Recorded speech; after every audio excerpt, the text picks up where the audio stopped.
Hello everyone, welcome to For Nurses Preparation YouTube channel. I am Neeraj Kumar Kathal.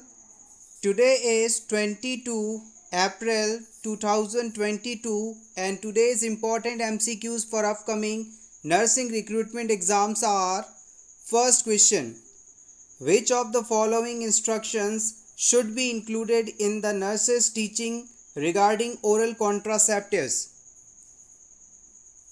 कोई patient यदि oral contraceptive pills ले रहा है तो इसे एज अ नर्स आप कौन सी टीचिंग देना उपयुक्त समझेंगे? Option A, weight gain should be reported to the physician. Oral contraceptive लेने के बाद यदि आपका वेट गेन अचानक होने लगे तो इस चीज़ को आप फिजिशियन को तुरंत रिपोर्ट करेंगे, या फिर आप उसे एडवाइस देंगे an alternate method of birth control is needed when taking antibiotics. OCP के साथ यदि आप एंटीबायोटिक मेडिसिन ले रहे हैं तो बर्थ कंट्रोल के लिए आपको कोई एक और एडिशनल मेथड भी उपयोग करना चाहिए, या फिर if the client misses one or more pills, 2 pills should be taken per day for 1 week। अगर क्लाइंट एक या 2 टैबलेट मिस कर देता है तो उसे 2 टैबलेट पूरे एक सप्ताह तक लगातार लेते रहना चाहिए, या फिर change in menstrual flow should be reported to the physician. अगर मेंस्ट्रुअल फ्लो में किसी भी प्रकार की एबनॉर्मलिटी आती है, ये कम होता है या ज़्यादा होता है, तो आप तुरंत इसे फिजिशियन को रिपोर्ट करेंगे। Choose your answer wisely. You can also comment in comment section below. The right answer is option B. An alternate method of birth control is needed when taking antibiotics. आइए इस question के rational को जान लेते हैं। When the client is taking oral contraceptives and begins antibiotic, another method of birth control should be used. Antibiotic decreases the effectiveness of OCP. Oral contraceptive pills के साथ यदि एंटीबायोटिक मेडिसिन्स ली जाएं तो ये एंटीबायोटिक मेडिसिन्स OCP के effect को कम कर देती हैं, डिक्रीज़ कर देती हैं। इसलिए OCP के साथ साथ एक अन्य मेथड का इस्तेमाल भी करना आवश्यक है। नेक्स्ट ऑप्शन में दिया गया था weight gain should be reported to physician. अगर पेशेंट का वेट अचानक बढ़ता है तो इसे फिजिशियन को इन्फॉर्म करना है। इसका रैशनल है approximately 5 to 10 pound of weight gain is not unusual, so answer A is incorrect. अगर पेशेंट को 5 से 10 पाउंड तक वेट अचानक गेन होता है तो ये नॉर्मल है, इसे रिपोर्ट करने की आवश्यकता नहीं है। If the client misses a birth control pill, she should be instructed to take pill as soon as she remembers the pill. OCP की एक डोज यदि क्लाइंट लेना भूल गया है तो जैसे ही उसे याद आता है तुरंत उसे ये मेडिसिन ले लेनी चाहिए। नेक्स्ट ऑप्शन में कहा गया था if the client misses 1 or more pills, 2 pills should be taken per day for 1 week. अगर क्लाइंट एक या 2 मेडिसिन लेना भूल जाए, पिल्स लेना भूल जाए, तो उसे एक सप्ताह तक हर दिन 2 मेडिसिन लेनी होगी, ये सही नहीं है। If she misses 2, she should be take 2. If she misses more than 2, she should take missed pills but use another method of birth control for remainder of cycle. पूरे मेंस्ट्रुअल साइकिल में first 7 days और last 7 days को हम safe period के रूप में जानते हैं, यानी इन दिनों में यदि इंटरकोर्स किया जाए तो प्रेगनेंसी होने की संभावना बहुत कम रहती है। 14th डे के आसपास या यूं कहें 12 से लेके 16 days वाले पीरियड को मोस्ट फर्टाइल पीरियड माना जाता है, क्योंकि इसी समय ओव्यूलेशन देखा जाता है। अगर कोई वुमेन 2 पिल्स लेना भूल गई है, OCP लेना भूल गई है, तो उसे जैसे ही ये चीज़ याद आए वो तुरंत तो 2 मेडिसिन ले ले। अगर वो 2 से ज़्यादा मेडिसिन लेना भूल गई है तो उसे ये सभी मेडिसिन लेनी है और इसके साथ एक एडिशनल बर्थ कंट्रोल का मेथड इस्तेमाल करना है। Change in menstrual flow should be reported to physician. It is incorrect. Menstrual flow में चेंज आते ही हमें फिजिशियन को रिपोर्ट करना है, ये भी इनकरेक्ट माना जाएगा, क्योंकि मैं जो क्लाइंट ओसीपी लेते हैं उनमें मेंस्ट्रुअल फ्लो जो है हल्का हो जाता है, यानी मेंस्ट्रुअल ब्लीडिंग कुछ कम हो जाती है। Next question, chronic renal failure causes all except. अगर कोई क्रॉनिक रीनल फेलियर का पेशेंट है तो उसमें कौन सी फाइंडिंग नहीं देखने को मिलेगी? Except hypertension, decrease creatinine level, hyperkalemia, hypocalcaemia.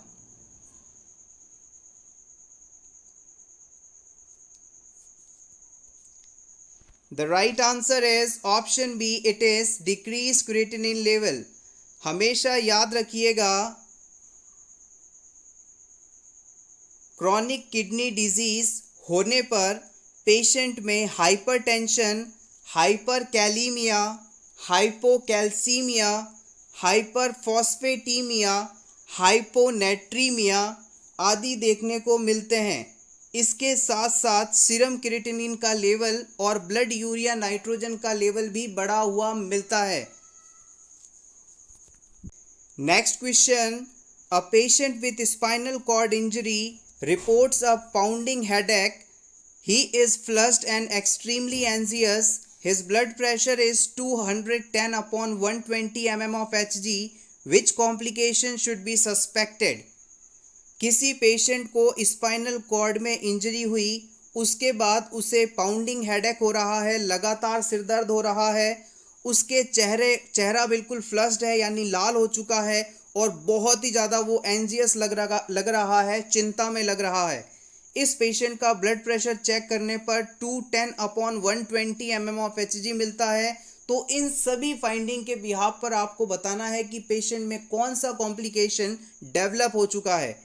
Option A autonomic dysreflexia, option B paraplegia, option C comatose, option D hemiplegia.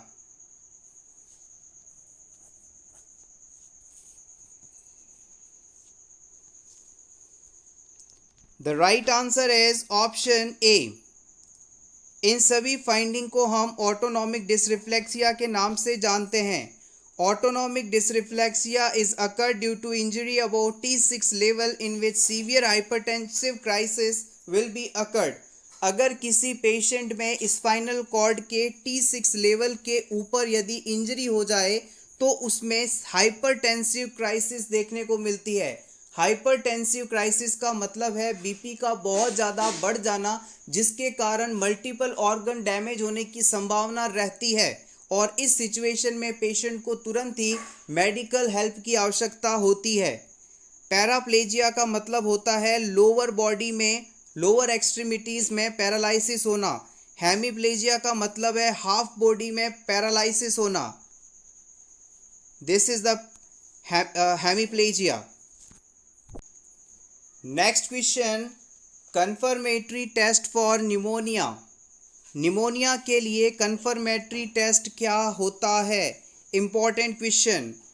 Bronchoscopy, sputum culture and sensitivity, blood culture, chest X-ray.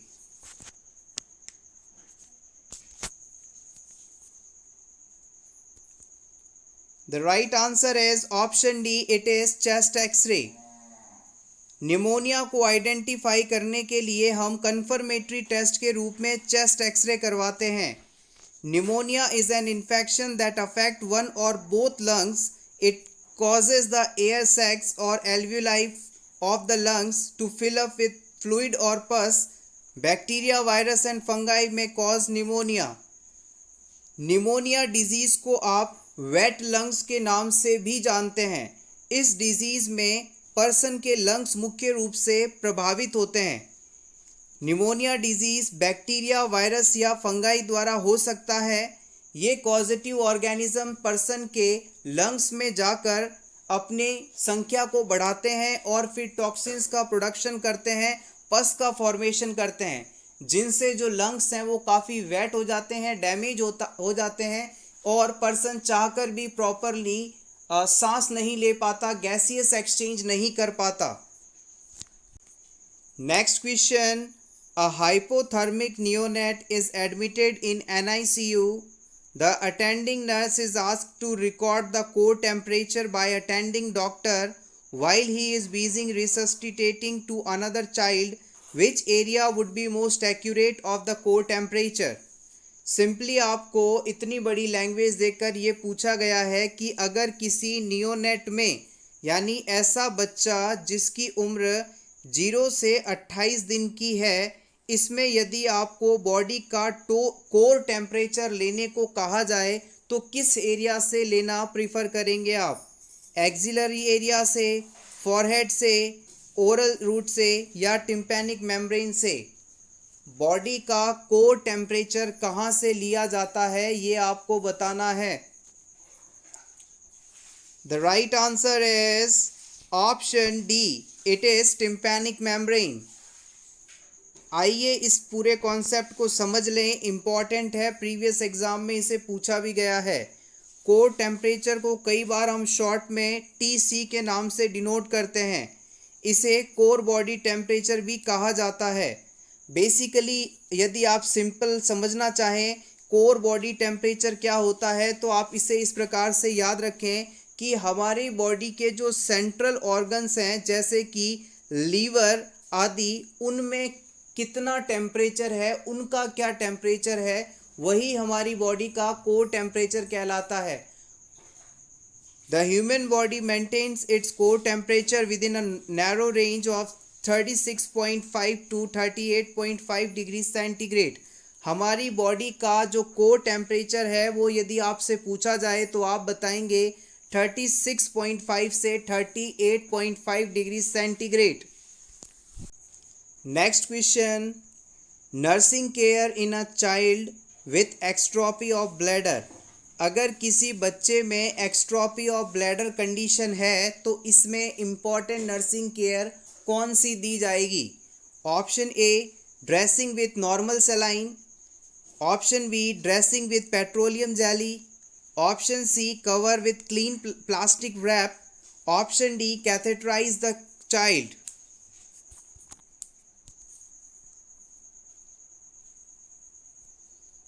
The right answer is option C, cover with clean plastic wrap. आइए इसके बारे में और जान लें। Bladder exstrophy is a congenital abnormality that occurs when the skin over the lower abdominal wall does not form properly. अगर किसी बच्चे का लोअर एब्डोमेन वाला पार्ट स्किन द्वारा कवर्ड ना हो, उसका जो यूरिनरी ब्लैडर है वो बॉडी से बाहर कंप्लीटली विजिबल हो, तो इस सिचुएशन को एक्स्ट्रोपी ऑफ ब्लैडर के नाम से जानते हैं। यूरिनरी ब्लैडर का बाहर से क्लियर दिखाई देना या उसके ऊपर स्किन की कवरिंग का ना पाया जाना एक्स्ट्रोपी ऑफ ब्लैडर के नाम से जाना जाता है। Bladder is open and exposed to outside of the abdomen. Exstrophy means turn inside out. Exstrophy का मतलब होता है कि अंदर से बाहर की तरफ निकला हुआ या मुड़ा हुआ। अगर इस ब्लैडर के ऊपर प्रोटेक्टिव लेयर यानी स्किन नहीं है तो इसके डैमेज होने के और इसके द्वारा बॉडी के अंदर इन्फेक्शन होने की संभावना काफ़ी रहती है। तो हमारा फर्स्ट जो नर्सिंग केयर रहेगा वो ये रहेगा कि हम इस ब्लैडर को प्लास्टिक रैप से कवर करेंगे। और याद रखिएगा ये जो प्लास्टिक रैप होना चाहिए ये स्टरलाइज होना चाहिए, अदरवाइज वहाँ पर इन्फेक्शन हो सकता है। Next question, the older patient is at higher risk for incontinence because of. Old age patients के अंदर इनकॉन्टिनेंस यानी यूरिन को कंट्रोल करने की क्षमता कम देखी जाती है, इसका मुख्य कारण क्या है? ऑप्शन ए, डायलेटेड यूरिथ्रा। ओल्ड एज के अंदर आने पर यूरिथ्रा डायलेट हो जाता है इस कारण, या फिर increase glomerular filtration rate GFR बढ़ जाने के कारण, या फिर डायूरेटिक के इस्तेमाल के कारण, या फिर डिक्रीज कैपेसिटी ऑफ ब्लैडर की कैपेसिटी कम होने के कारण।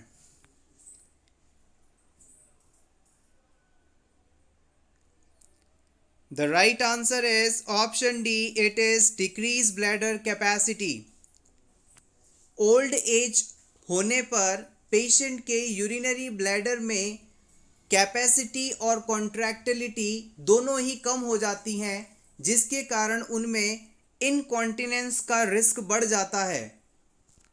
Next question, which of the following roles would be the responsibility of scrub nurse. आपको इन चारों ऑप्शंस में से स्क्रब नर्स का क्या रोल है इसे सेलेक्ट करना है. Option A, assess the readiness of the patient prior to surgery. Patient surgery के लिए तैयार है या नहीं इस चीज़ का असेसमेंट करना. Option B, ensure that the airway is adequate. Patient का एयरवे एडिक्वेट है यानी उसमें रेस्पिरेशन प्रॉपरली चल रहा है या नहीं इस चीज़ का assessment.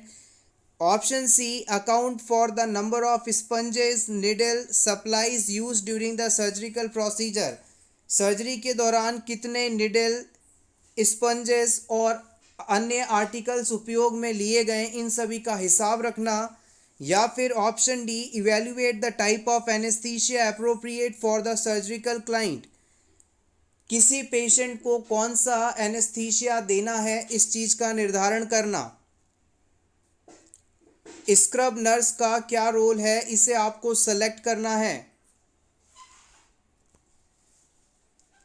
The right answer is option C. It is account for the number of sponges, needle, supplies use during the surgical procedure.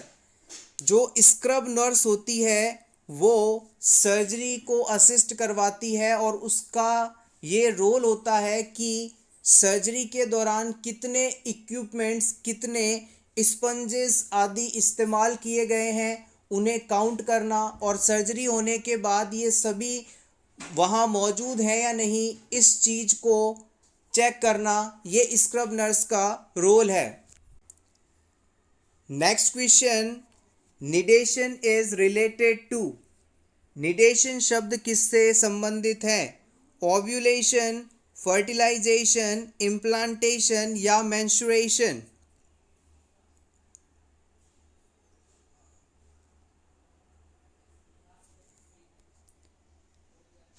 The right answer is option C. Nidation शब्द implantation से रिलेटेड है. Fertilisation के बाद जो zygote होता है वो uterus में इम्प्लांट होता है, इसे ही हम निडेशन टर्म के रूप में जानते हैं. Next question, sensitivity and reaction is tested by administering the drug. किसी पेशेंट में कोई नई दवा एडमिनिस्टर करने से पहले ये चेक किया जाता है कि ये मेडिसिन उसे सूट होगी या नहीं. इस चीज़ को चेक करने के लिए इस मेडिसिन को आप किस रूट से देते हैं. AST का रूट आपको बताना है. इंट्राडर्मली, इंट्रामस्कुलरली, इंट्रावीनसली या फिर सबक्यूटेनियसली.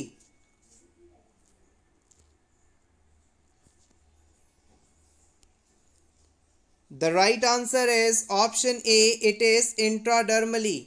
हम पेशेंट की अपर स्किन लेयर जिसे आप डर्मिस लेयर कहते हैं, इस लेयर के अंदर ड्रग का एक बहुत ही छोटा सा अमाउंट इंजेक्ट करके 10 से 15 मिनट तक उसे छोड़ देते हैं और फिर 15 मिनट बाद यदि पेशेंट की स्किन पर जिस जगह आपने ड्रग एडमिनिस्टर की थी वहाँ पर कोई एबनॉर्मल सिम्टम, अपीयरेंस या रैशेस ना हो तो इसका मतलब है कि पेशेंट को दवा सूट कर रही है. अब हम इसे पूरी मेडिसिन दे सकते हैं, पूरी डोज दे सकते हैं.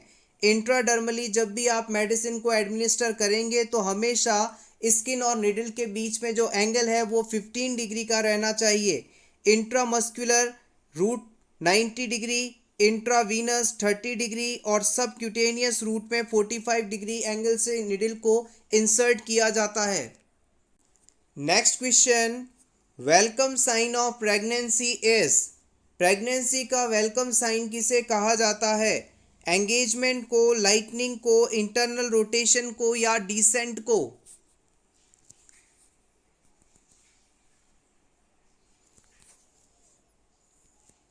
The right answer is option B, it is lightning.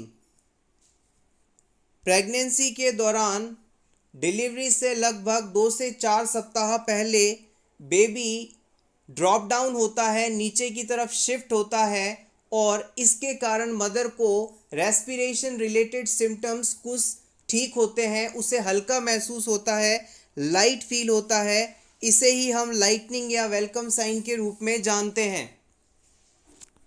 Next question, adverse effect of thiazides does not include. Thiazide drug के एडवर्स इफेक्ट में किसे इंक्लूड नहीं किया जाता? Hypercalcemia, hypouricemia, hyperlipidemia, hypomagnesaemia.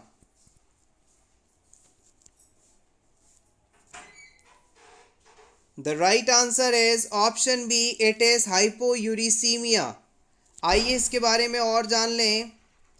Thiazide is a diuretic are primarily used to treat hypertension and edema caused by water overload as well as certain condition related to unbalanced calcium metabolism. अगर किसी person में water का overload हो जाए या फिर calcium की metabolism proper नहीं हो पा रही है तो इस चीज़ के ट्रीटमेंट के लिए हम थियाजिड डायूरेटिक्स का इस्तेमाल करते हैं। डायूरेटिक ऐसी मेडिसिन्स होती हैं जो कि यूरिन आउटपुट को बढ़ा देती हैं और डायूरेटिक के इस्तेमाल से पेशेंट में एडिमा और हाइपरटेंशन भी रिड्यूस किए जाते हैं। Thank you so much everyone for watching this complete video. Best of luck.